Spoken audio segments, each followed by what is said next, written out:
दोस्ती 12वां इंशा, अमरीगो कहानी, इंशे serial, value varsity, Shariq Ali. तेज रफ्तार और आरामदेह लेकिन जरा पुराने मॉडल की ऑडी स्पोर्ट्स वेस्ट वर्जीनिया जाने वाली फ्री वे पर तैर रही थी। सलीम पुरेतमाद महारत से ड्राइव करते हुए मुझसे गपशप में मसरूफ थे। मोना और रुबीना पिछली सीटों पर बैठी मुसलसल बोलती सुनाई देती थीं।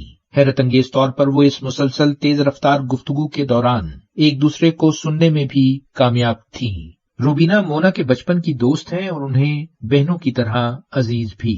मेरी भी सलीम से खूब बनती है। तुर्की और अलास्का के दूर दराज इलाकों में क़याम और बहुत से ममालिक की सयाहत और वसी मुताले ने उनकी शख्सियत को बहुत दिलचस्प बना दिया है। हस्बे प्रोग्राम सुबह 10 बजे के करीब रुबीना और सलीम हमें लेने के लिए मैरीलैंड से हमारी क़यामगाह इनवुड एवेन्यू पहुंच गए थे। हमें आज का पूरा दिन अपने इन पुरखुलूस दोस्तों के साथ वेस्ट वर्जीनिया में गुजारना था। हम चारों जब मिल जाएं तो नोक झोंक का मौसम बहार हमारे साथ साथ चलता है। आज भी मुलाकात होते ही और रस्मी अलैक सलैक के फौरन बाद ये मूड तारी हुआ और आज पूरे दिन इसे हमारे साथ रहना था। बच्चे आज के दिन अपने जाती एजेंडे पर अमल पैरा थे और गालिबन वॉशिंगटन जा रहे थे। बहरहाल दोनों ग्रुप अपनी अपनी आजादी पर दिल ही दिल में खुश और बज़ाहिर नॉर्मल दिखने की कोशिश कर रहे थे। गुफ्तगू में कुछ वक्फा आया। घने जंगल के एक झुंड से गुजरते हुए मुझे इनका तहजीब का ख्याल आया।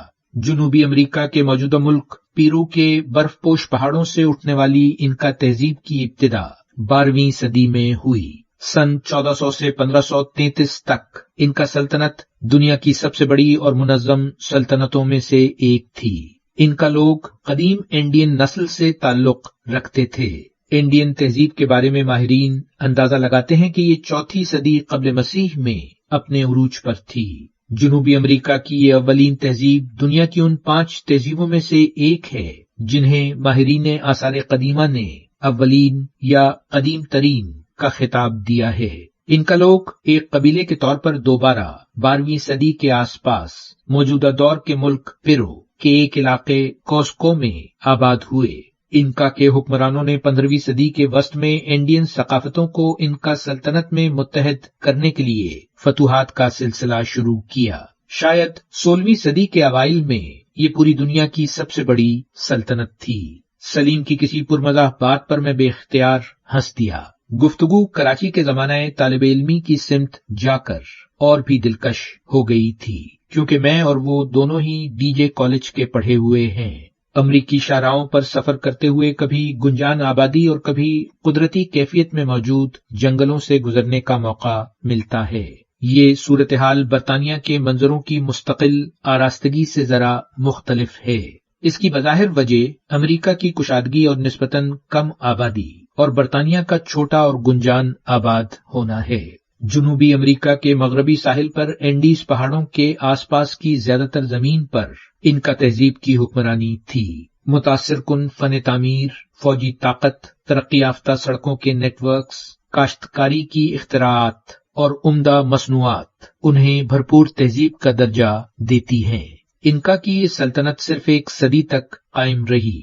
उनके पास तहरीरी हुरूफ तहज्जी यानी अल्फाबेट्स नहीं थे, लेकिन उनके पास अपना हिसाब किताब का निजाम खीपू मौजूद था। ज्यादातर इनका सब्जी पर मुश्तमिल ग़िज़ा खाते थे। इनका के किसानों ने पूरी दुनिया में सबसे पहले आलू उगाए। भेड़ बकरियों के अलावा दीगर जानवर मसलन बत्तख और कुत्ते पाले। वो जिन जानवरों पर सवार होते थे उन्हें लामा कहा जाता था। लामा काम के जानवरों के तौर पर इस्तेमाल होते थे। इनका ने लामा ऊन और रुई को काट कर कपड़े बनाए। जारी है वैल्यू वर्सिटी, शारिक अली।